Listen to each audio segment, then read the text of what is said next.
सत्य समाचार तटस्थ समाचार समाज बदल्ने हाम्रो अभियान। नमस्कार, यो हो टाइम समाचार। म वीरेन्द्र मनसुर गरौँ प्रदेश सरकारको नीति कार्यक्रम सम्बन्धी प्रसङ्गबाट। मध्य प्रदेश सरकारको नीति तथा कार्यक्रम प्रदेश सभामा प्रस्तुत गरिएको छ। प्रदेश सभा बैठक मार्फत आर्थिक वर्ष 79-80 का लागि नीति तथा कार्यक्रम सार्वजनिक गरिएको हो। प्रदेश सभाको नीति तथा कार्यक्रम प्रदेश सभामा मध्य प्रदेशको नीति तथा कार्यक्रम प्रदेश प्रमुख हरिशंकर मिश्रले प्रदेश सभामा प्रस्तुत गर्नुभएको छ। नीति कार्यक्रममा विगतको कार्यक्रमलाई नै सरकारले बढी निरन्तरता दिएको छ। केही नयाँ कार्यक्रम बाहेक विगतको कार्यक्रमलाई नै सरकारले नीति तथा कार्यक्रम मार्फत निरन्तरता दिएको हो। नीति कार्यक्रममा प्रदेशको समग्र विकासमा योगदान पुर्याउने व्यक्तिलाई सम्मान स्वरूप यसै आर्थिक वर्षदेखि प्रदेश पदक प्रदान गरिने, प्रदेश छापाखानालाई यसै आर्थिक वर्षदेखि सञ्चालन गरिने नीति लिएको छ भने मधेस आन्दोलन र जनयुद्ध शहीदको सम्मान तथा आर्थिक सहयोगलाई निरन्तरता दिने नीति तथा कार्यक्रममा उल्लेख गरिएको छ। त्यसैगरी प्रदेशको राजधानी जनकपुर र प्रदेशको आर्थिक राजधानी वीरगञ्जलाई विकासका लागि प्राधिकरणको स्थापना गरिने नीति तथा कार्यक्रममा उल्लेख गरिएको छ। प्रदेश सरकारले सवारी साधनको राजस्व अनलाइन मार्फत गरिने भुक्तानी गरिने नीति कार्यक्रममा उल्लेख गरिएको छ। यसैगरी प्रदेशमा सञ्चालनमा रहेको जिल्ला आदर्श बस्ती विस्तारलाई निरन्तरता दिएको छ। सरकारले प्रतिष्ठान, बोर्ड, निकाय जस्ता निकायहरूको उद्देश्य कार्य प्रगतिको समीक्षा गरी एकै प्रकृतिका निकायहरूलाई एकीकरण गरिने नीति तथा कार्यक्रममा उल्लेख गरिएको छ। साथै नियमित संरचनाबाट नै सम्पादन हुने कामहरूका लागि आर्थिक व्ययभार पर्ने गरी थप निकायहरूको स्थापना नगर्ने नीति लिएको छ। प्रदेशको क्षेत्राधिकार रहेको प्रदेशको बीमा दर्ता नवीकरण कार्यान्वयनका लागि आवश्यक नीतिगत कानुन निर्माण गरिने नीति लिएको छ। महोत्तरीको मटिहानीमा रहेको संस्कृत विद्यालयलाई अन्तर्राष्ट्रिय स्तरको अनुसन्धानमूलक विद्यालयको रूपमा विकास गर्ने नीति तथा कार्यक्रममा उल्लेख गरिएको छ। श्रमिक अभाव भई कृषि क्षेत्र प्रभावकारी भएकोले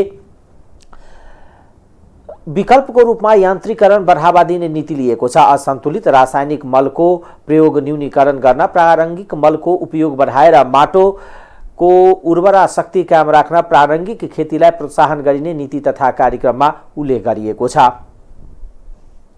माननीय प्रदेश प्रमुख श्री हरिशंकर मिश्रज्यूलाई हस्तान्तरण गर्न अनुमति दिन्छु।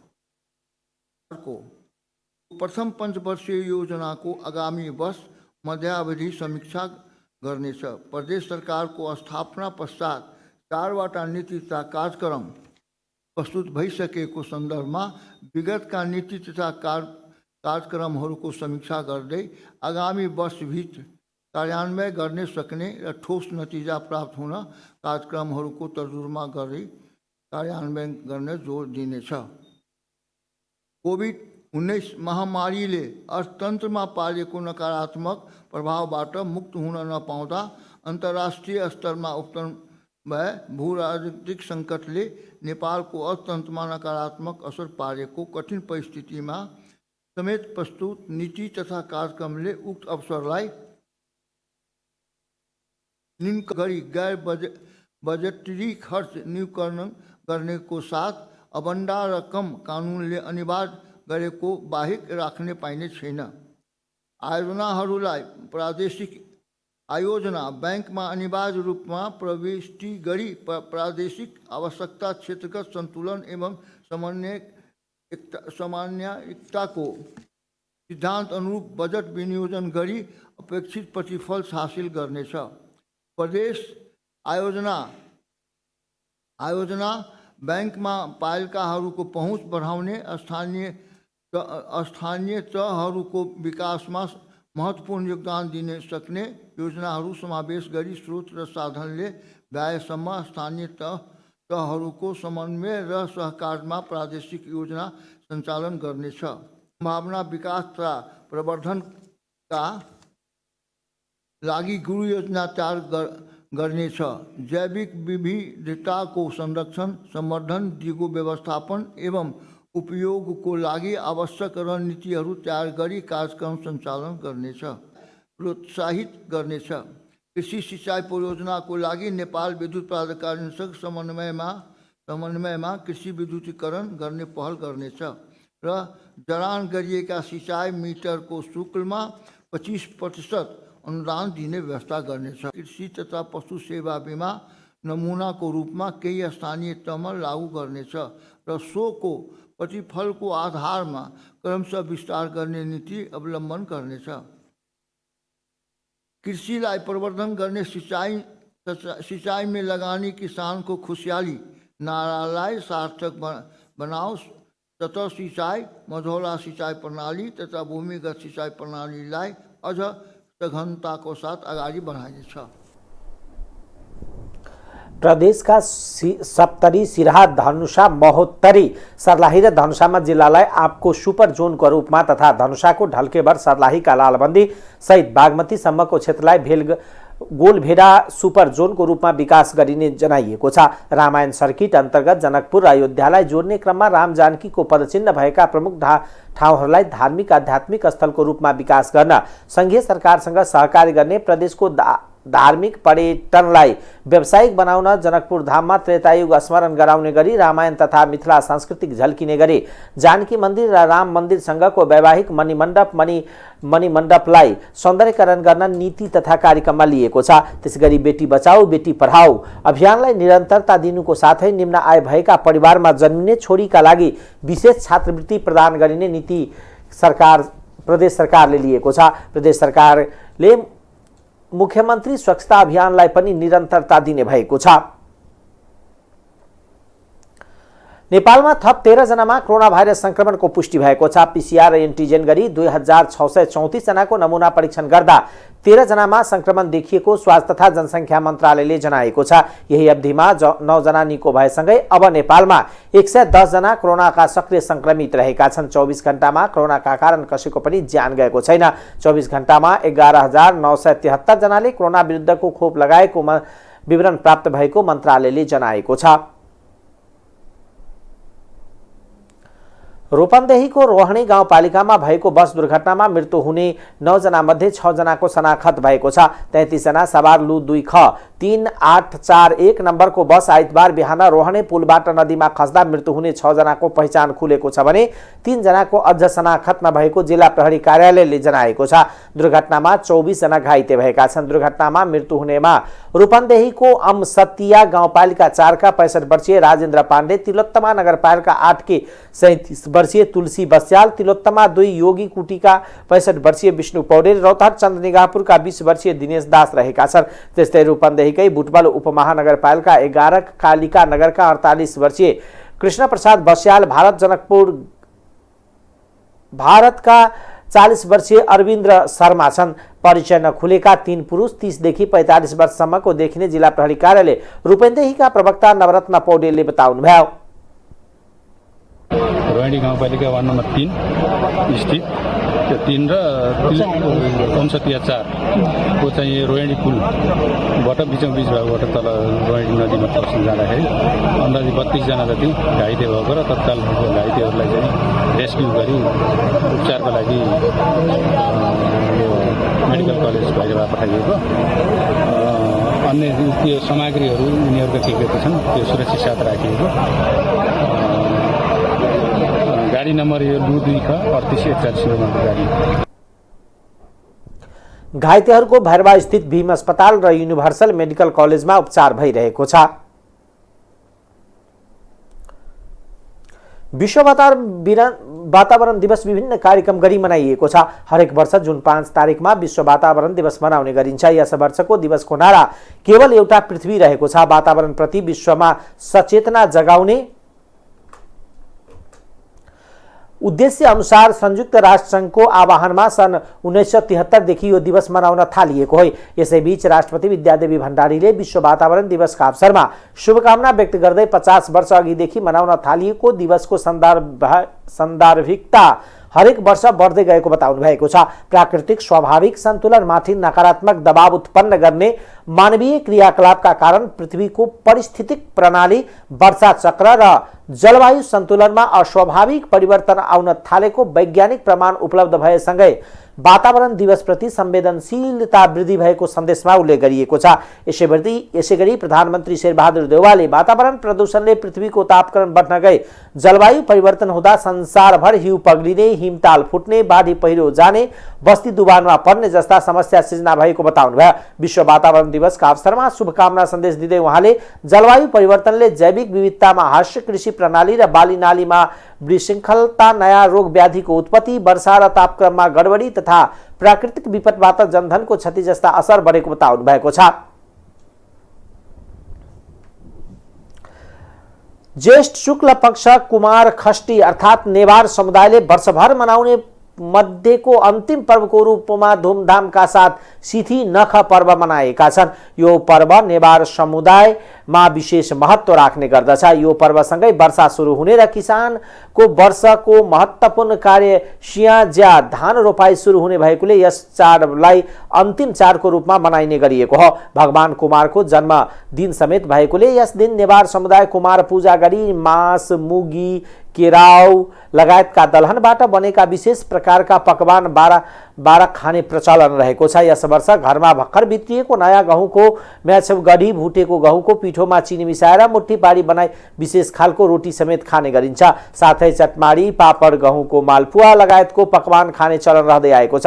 सिथी नख दिन नेवार समुदाय मुहान, इनार, कुवा, पोखरी, धारा लगायतका पानीको स्रोत सरसफाई गर्दछन्। बर्सातको बेला बगर आउने भेल र खानेपानीको मुहानमा फोहर पानी मिसिएर दूषित नहोस् भनी पानीको मुहान र स्रोतको वरिपरि समेत सफाई गरी निकास खोल्ने यसको अर्को विशेषता हो। यसै हिउँदमा पुरिएको, थुनिएको, सुकेको मूललाई बर्सातको पानीले फुटाउने भएकोले पनि सिथी नखको दिन पानीको मूलको सफाई गरेको हो। सिथी नखको दिन किसानले खेतबारीमा काम गर्ने हुँदैन भन्ने धार्मिक मान्यता रहेकोले एकै बिहानै घरमा गई गाई वस्तुको गोबर मल, कम्पोस्ट मललाई खेतीबारीमा पुर्याउने गर्दछन्। त्यसपछि आफ्ना घर आँगन सफा गरी सिथी नख पर्व मनाउन थाल्दछन्।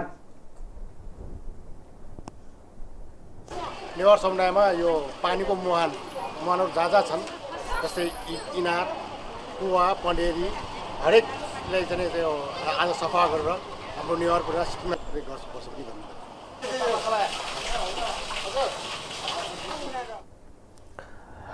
प्रधानमन्त्री एवं नेपाली कांग्रेसका सभापति शेरबहादुर देउवाले सुदूरपश्चिम प्रदेशको तीव्र विकासका लागि आवश्यक कार्ययोजना बनाउन सरकार प्रतिबद्ध रहेको बताउनु भएको छ। सुदूरपश्चिमाञ्चल सरोकार मञ्चले आइतबार काठमाडौँमा आयोजना गरेको एक कार्यक्रममा प्रधानमन्त्री देउवाले यस्तो बताउनु भएको हो। उहाँले मानव संसाधनको विकास र लगानीको सुरक्षा गर्न सके सुदूरपश्चिम प्रदेशलाई देशको सबैभन्दा धनी प्रदेश बनाउन सकिने धारणा समेत राख्नुभयो। उहाँले भौगोलिक विकटता र लगानीको सुरक्षा नभएका कारण सुदूरपश्चिम प्रदेशको विकास नभएको हो। लगानीको सुरक्षा हुन सकेको खण्डमा यो प्रदेशलाई सबैभन्दा धनी प्रदेश बनाउन सकिनेछ। पछि परेका यो प्रदेशलाई तीव्र विकासका लागि आवश्यक कार्ययोजना बनाउन सरकार प्रतिबद्ध रहेको बताउनुभयो। प्रधानमन्त्री देउवाले भारतसँग महाकाली पारी, दोधारे, चाँदनीमा सुक्खा बन्दरगाह बनाउने सहमति भएको उल्लेख गर्दै त्यसले पनि सुदूरपश्चिमको विकासमा सघाउ पुर्याउने विश्वास व्यक्त गर्नुभयो। सो बन्दरगाहले सिधै भारतको बम्बईसँग सुदूरपश्चिमलाई जोड्ने र त्यसले सुदूरपश्चिमको विकासमा महत्त्वपूर्ण योगदान पुर्याउने उहाँको भनाइ थियो।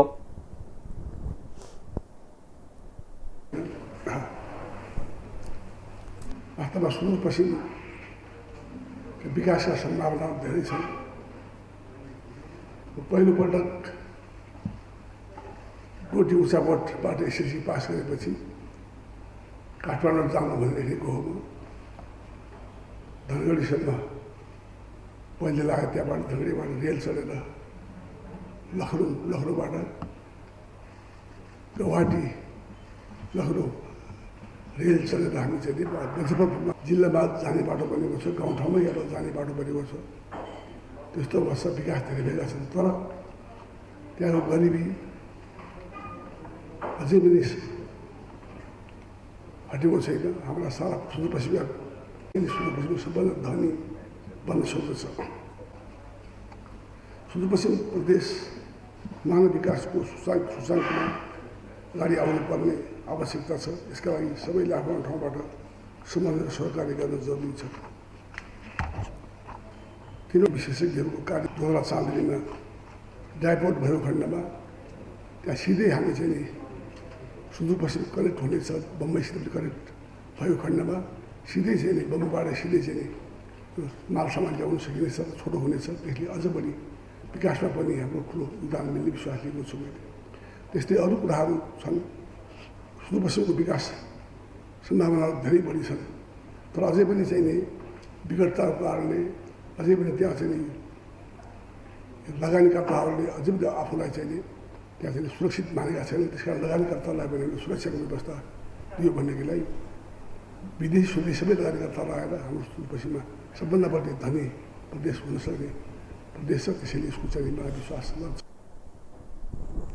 प्रधानमन्त्री देउवाले सुदूरपश्चिमको विकासका लागि महाकाली नदी पश्चिम सेती जलविद्युत परियोजनाको विकासमा विशेष ध्यान दिनुपर्ने जरुरी रहेको बताउनुभयो। गृहमन्त्री बालकृष्ण खानले संसदमा विचाराधीन रहेको नेपाल नागरिकता ऐन 2063 संशोधनबारे सरकारवाला निकायसँग छलफल गरेका छन्। आइतबार गृह मन्त्रालयमा दलहरू बीचमा सहमति जुटाएर प्रतिनिधि सभाको जारी अधिवेशनमा नागरिकता ऐन प्रस्तुत गर्ने विषयमा छलफल भएको हो। छलफलमा महिला बालबालिका तथा ज्येष्ठ नागरिक मन्त्री उमा रेग्मी, कानुन न्याय तथा संसदीय मामिला मन्त्री गोविन्द प्रसाद शर्मा कोइराला, नेपाली कांग्रेसकी प्रतिनिधि सभामा सचेतक पुष्पा भूषाल, महान्यायाधिवक्ता खम्ब बहादुर खाती लगायत सहभागी थिए। गृह मन्त्रालयका प्रवक्ता सहसचिव फणीन्द्रमणि पोखरेलले प्रतिनिधि सभाको राज्य व्यवस्था तथा सुशासन समितिको सभामा पेश गरेको प्रतिवेदनमा सहमति जुटाएर संसदमा पेश गर्न विभिन्न राजनीतिक पार्टीसँग छलफल गर्ने निर्णय भएको जानकारी दिनुभयो। कुरो भएर त्यसैमा उठाउनुपर्छ कि भन्ने सन्दर्भमा छलफल भएको छ। यो सदनमा राज्य व्यवस्था तथा सुशासन समितिले प्रतिवेदन प्रस्तुत गरिसकेको पनि छ। त्यो प्रतिवेदनलाई अब कसरी हामी सदनमा पेश गर्ने भन्ने बारेमा मान्य मन्त्रीज्यूहरू बीच छलफल भएर र त्यहाँ पार्टीको सचेतक पनि हुनुहुन्छ, नेपाली कांग्रेस पार्टीको सचेतक पनि हुनुहुन्छ, उहाँहरू सबै बीच छलफल भएर यसलाई अबको सदनमा हामीले कसरी जाने, कसरी सहमति जुटाउने, कुन कुन विषयलाई सम्बोधन गरेर राम्रो हुन्छ भन्ने विषयमा छलफल भएर त्यही टुङ्गोमा पुगेको अवस्था चाहिँ छ। अब सम्भवतः यो सदनमा बजेट छलफलको अतिरिक्त बजेट छलफल सकिसकेपछि अथवा साथसाथै पनि त्यो समितिका प्रतिवेदन र प्रतिवेदनलाई कसरी हामीले कानुनमा व्यवस्थित गर्ने भन्ने छलफल भएर त्यो हामी पास गर्ने क्रममा सदनमा नागरिकता ऐन पास गर्नको लागि लैजाने क्रममा छौँ। त्यही अनुसार छलफल भएर यहाँ भएको छलफललाई चाहिँ सदनमा व्यापक रूपमा छलफल भएपछि त्यसलाई पास गर्न अगाडि बढ्छ होला भन्ने मलाई लागेको छ। आज त्यही सदनमा कसरी जाने भन्ने सन्दर्भमा भएको छलफल हो।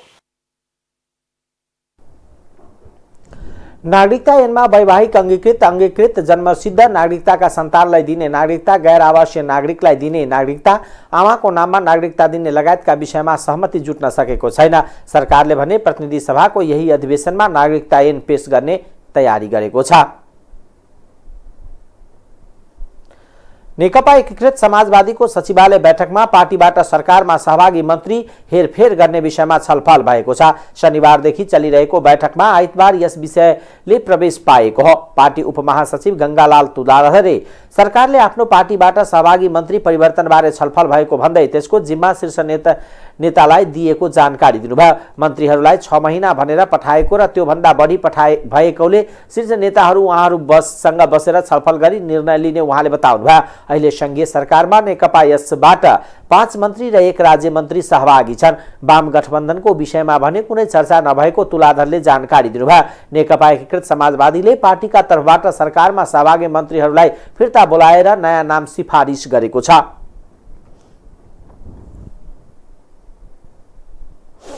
उहाँहरूका बारेमा पनि उहाँहरूसँग बसेर त्यो समीक्षाकै कुराहरूमा छौँ र त्यो विषय पनि उठेको हो।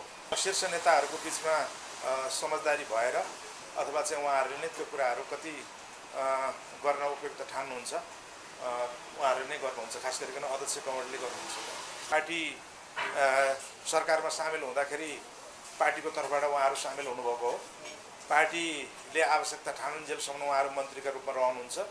पार्टीले अर्को आवश्यकता ठान्यो र उहाँहरूलाई फर्काउन आवश्यक ठान्यो र उहाँहरूको ठाउँमा अर्को पठाउन आवश्यक ठान्यो भने पनि त्यसलाई स्वाभाविक रूपमा लिनुपर्छ। हाम्रा सबै मन्त्रीहरू जो गएका छन् उहाँहरूले पनि स्वाभाविक रूपमा लिनुहुन्छ र भोलि सम्भावित जानेवालाहरू हुनुहुन्छ उहाँहरू पनि स्वाभाविक रूपमा लिनुहुन्छ। किनभने पार्टी अनुशासन जस्तो ठुलो हाम्रो लागि कुनै पनि कुरा हुँदैन। हाम्रो व्यक्तिगत स्वतन्त्रता भनेको पार्टीको हितभन्दा तल हुन्छ र हामी त्यसरी चाहिँ कहिले पनि आफूलाई प्रधान ठान्दैनौँ। क्षेत्रमा चाहिँ काम गर्ने मौसमविदहरूले यो पटक पनि औसतभन्दा बढी वर्षा हुन्छ भनेर प्रेडिक्सन गरिरहेको र फोरकास्ट गरेको अथवा चाहिँ यसको सम्भावनाहरू भविष्यवाणी गरिरहेको एउटा सन्दर्भ हाम्रो जस्तो पार्टी हामी जनताको बिचमा जनताकै विषय लिएर जाने जनसरकारका विषयहरू उठाउने जनचासोका विषयहरू सम्बोधन गर्ने पार्टी भएको कारणले गर्दाखेरि ती सबै कमिटीहरू पार्टीका केन्द्रीय सबै नेताहरू र हाम्रो पार्टीको सङ्गठित सबै सदस्य र शुभचिन्तक र समर्थक समेतलाई पनि हामी यो विपदको पूर्व तयारीमा परिचालित गर्ने भनेर आज निर्णय गरेका छौँ र यसरी पुनर्स्थापनाको कुरा आउँछ, रिहेबिलिटेसनको कुरा आउँछ, त्यस पछाडि पुनर्निर्माणको कुरा आउला, रिकन्स्ट्रक्सनको कुराहरू आउला। यी सबै कामहरूमा हामीले जितेका सम्पूर्ण जनप्रतिनिधिहरू यसको अगुवाई र नेतृत्व गर्नेछन्। हाम्रो पार्टीका सबै तहमा निर्वाचित भएका प्रतिनिधिहरू इभन जिल्ला समन्वय समितिसम्म पनि निर्वाचित प्रतिनिधिहरूले आफ्नो ठाउँबाट सम्पूर्ण शक्तिका साथ लाग्ने भनेर निर्णय गरेका छन्। एकीकृत समाजवादी सचिवालय स्रोतका अनुसार शहरी विकास मन्त्रीमा मेटमणि चौधरी, संस्कृति पर्यटन तथा नागरिक उड्डयन मन्त्रीमा जीवन राम श्रेष्ठ, स्वास्थ्य तथा जनसङ्ख्यामा भवानी खापुङ र श्रम तथा रोजगार मन्त्रीमा शेरबहादुर कुँवर र स्वास्थ्य राज्य मन्त्रीमा हिरा केसीको नाम सिफारिस भएको छ। नेकपा एकीकृत समाजवादीका अध्यक्ष माधव कुमार नेपालले कांग्रेसका कारण केही स्थानमा आफ्नो पार्टीले पराजय भोग्नु परेको बताउनु भएको छ। आइतबार काठमाडौँमा मुस्लिम इत्तेहाद संगठन नेपालको बैठकमा अध्यक्ष नेपालले कांग्रेसले राम्ररी भोट नखसालेका कारण केही स्थानमा आफ्नो पार्टीले पराजय भोग्नु परेको बताउनु भयो। समाजवादीले जितेको भए कांग्रेसलाई पनि फाइदा नै हुने भन्ने कुरा कांग्रेसले पनि बुझ्न जरुरी रहेको उहाँको भनाइ छ। माओवादी भित्र पनि यस्तो स्थिति रहेको उहाँको भनाइ छ।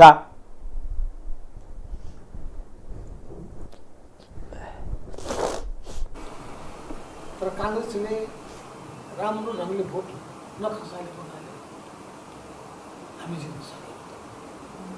हामी जितेको भए कांग्रेसलाई पनि फाइदै हुन्थ्यो। यो कुरालाई कांग्रेसले पनि बुझ्नु पर्ने आवश्यकता छ।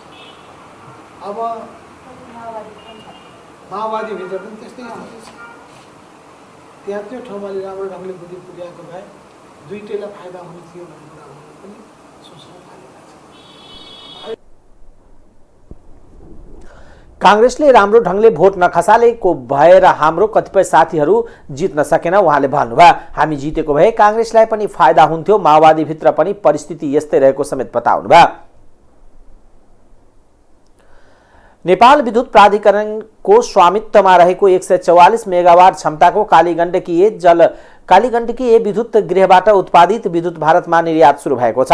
नेपाल विद्युत प्राधिकरणले कालीगण्डकी जल विद्युत गृहबाट उत्पादित विद्युत गए राति 12 बजेदेखि निर्यात सुरु गरेको नेपाल विद्युत प्राधिकरणका प्रवक्ता सुरेश बहादुर भट्टराईले जानकारी दिनुभयो। प्राधिकरणले यसअघि बिहीबारदेखि त्रिशुली र देवी घाट जलविद्युत गृहबाट उत्पादित विद्युतलाई स्रोत मानी दैनिक झण्डै 39 मेगावाट विद्युत निर्यात गरिरहेको थियो। कालीगण्डकी पनि सुरु भएसँगै प्राधिकरणले 177 मेगावाट भन्दा धेरै विद्युत भारत निर्यात गरेको छ। कालीगण्डकी एको 140 मेगावाट, त्रिशुलीको 23.2 मेगावाट र देवीघाटको 14.5 मेगावाट विद्युत भारत निर्यात भएको हो।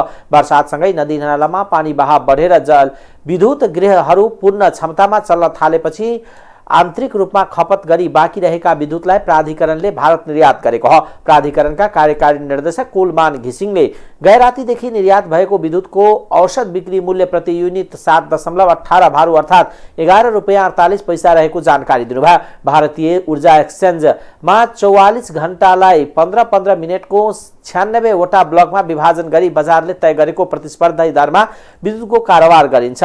त्यसैले हरेक ब्लकको मूल्य फरक फरक हुने गरेको छ। नेपालले भारतीय ऊर्जा एक्सचेन्ज मार्केटमा प्रतिस्पर्धी दरमा 364 मेगावाटसम्म विद्युत बिक्री गर्न अनुमति पाएको छ।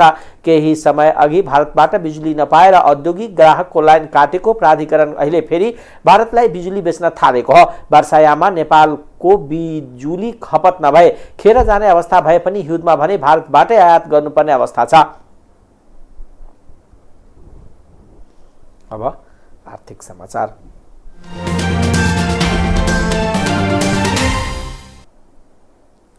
सरकारले सार्वजनिक गरेको आगामी आर्थिक वर्ष 79-80 को बजेट नेपालमा सञ्चालनमा रहेको 24वटा स्टिल उद्योग धराशायी हुने भएका छन्। ती उद्योगलाई राज्यले विभेदकारी नीति अवलम्बन गरेको कारणले प्रतिस्पर्धा गर्न नसकेर धराशायी हुन बाध्य भएका हो। 24वटा उद्योग बन्द भएकोमा बजारमा टीएमटी छडको अभाव भई सबै उद्योगहरू धराशायी हुने र केही घरानिया उद्योगहरूलाई मात्र फाइदा हुने देखिन्छ, जसले गर्दा कालोबजारीले समेत प्रश्रय पाउने उद्योगीहरूले बताउँछन्।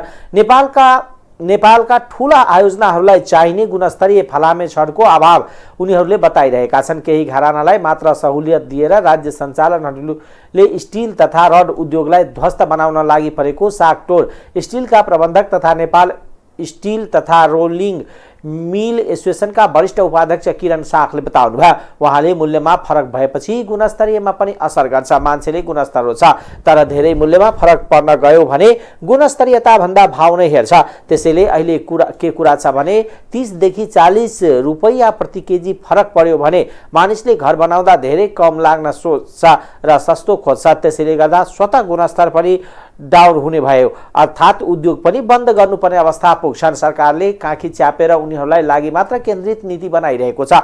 मल्टी प्लान्ट भनेको नयाँ टेक्नोलोजी हो। भारतीय इन्डस्ट्रीमा काम गरेका टेक्निकल स्किल भएका हुन्छन्। अहिले पनि नेपालमा धेरै उद्योगमा भारतीय नागरिक नै काम गरिरहेका छन्। मल्टिङ प्लान्टमा रोजगारी बढ्ने भनिएको छ। अहिले जुन बजेट आएको छ यसले 24वटा प्लान्ट बन्द हुने सम्भावना छ। अनि रोजगारी बढ्छ कि बन्द हुन्छ? 1 खर्बभन्दा बढी लगानी रहेको 10 देखि 12 हजारमा काम गर्छन् भने ती सबै रोजगार हुने सागको भनाइ छ। अन्तर्राष्ट्रिय समाचार।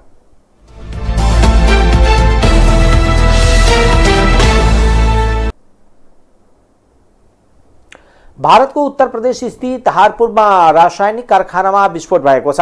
विस्फोटमा 8 जनाको मृत्यु भएको छ भने 15 जना घाइते भएका छन्। घटनास्थलमा धेरै दमकल पुगेको र प्रहरीले घटनाको अनुसन्धान गरिरहेको अधिकारीहरूले बताएका छन्। विस्फोटमा पनि घाइते भएकाहरूलाई अस्पताल लगिएको र उनीहरूको उपचार भइरहेको प्रहरीले जनाएको छ। हापुरको विद्युत उपकरण उत्पादन गर्ने कारखानामा भएको विस्फोटमा 15 जना घाइते भएको तथा 8 जनाको मृत्यु भएको हापुरका प्रहरी महानिरीक्षक प्रवीण कुमारले बताउनुभयो। घाइतेको उपचार भइरहेको र घटनाको अनुसन्धान जारी रहेको जानकारी दिँदै उहाँले घटनाका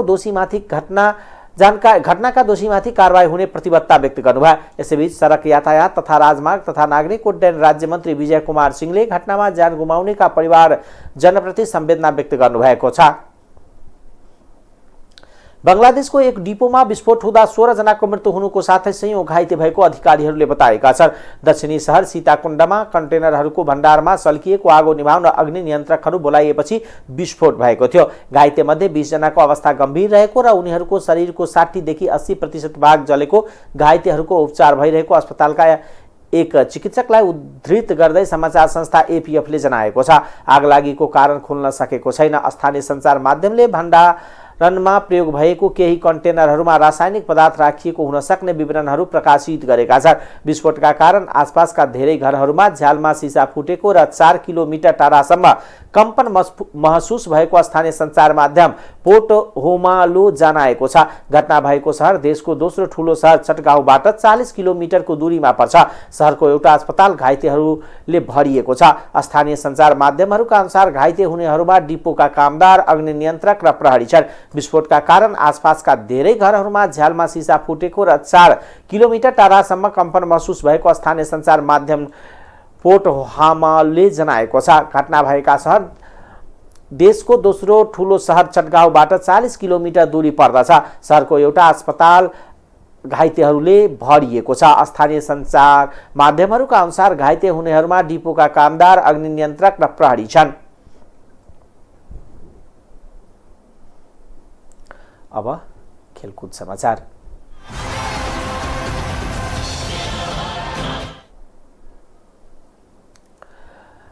क्रिकेट लीग 2 खेल्न अमेरिका पुगेका नेपाली टोलीका 2 जना महत्त्वपूर्ण सदस्य घाइते भएका छन्। ओपनर तथा विकेट किपर आसिफ शेख र कुशल भुर्तेल घाइते भएको नेपाल क्रिकेट संघ क्यानले जनाएको छ। प्रतियोगिता सुरु हुने बेला अर्थात् जुन 9 तारिकसम्म उनीहरू निको नहुन सक्ने भएकोले क्यानले नेपालबाट सुभाष खकुरेललाई अमेरिका बोलाएको छ। अमेरिका भ्रमणमा रहेका नेपाल आउँदो बिहिबार ओमानसँग खेल्दैछन्। बिहिबारसम्म शेख र भुर्तेल निको नहुने आशंकामा खकुरेललाई अमेरिका बोलाइएको हो। लिग अन्तर्गत नेपाल, अमेरिका र ओमान बीच त्रिदेशीय एकदिवसीय श्रृङ्खला सुरु हुन लागेको हो। अब मौसम समाचार। नेपालमा औसत समयभन्दा 8 दिन अगाडि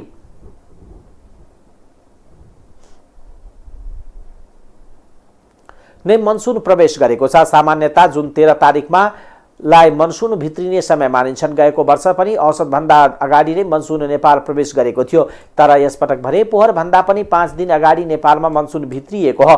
गए वर्ष जुन 10 तारिकमा नेपालमा मनसुन प्रवेश गरेको थियो। जल तथा मौसम विज्ञान विभागका मौसम पूर्वानुमान महाशाखाका मौसमविद समीर श्रेष्ठका अनुसार आइतबार प्रदेश नम्बर 1 बाट मनसुन प्रणाली नेपाल प्रवेश गरेको हो। पूर्वी नेपालबाट प्रवेश गरेको मनसुन देशभर फैलिन 3 देखि 4 दिन लाग्ने श्रेष्ठले बताउनुभयो। गए वर्ष मनसुन भित्रिन बित्तिकै सक्रिय भएर देशभर लगातार वर्षा हुँदा आएको बाढी र पहिरोमा पनि देशका ठूला जनधनको नोक्सानी भएको थियो। यो वर्षामा पनि सरदर भन्दा धेरै पानी पर्न सक्ने मौसम पूर्वानुमान भइसकेको छ। मनसुन प्रवेश गरेसँगै सक्रिय हुने सम्भावना पनि धेरै रहेकोले सतर्कता अपनाउन मौसमविद श्रेष्ठले आग्रह गर्नुभएको छ।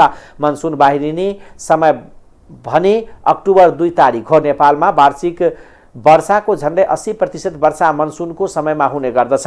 यसअगाडि मौसम पूर्वानुमान महाशाखाले नेपालमा मनसुन नेपाल प्रवेश गर्न अझ 2-4 दिन लाग्ने जनाएको थियो। टाइम समाचार अहिलेको लागि यति नै। हेर्दै गर्नुहोला टाइम्स टेलिभिजन। नमस्कार।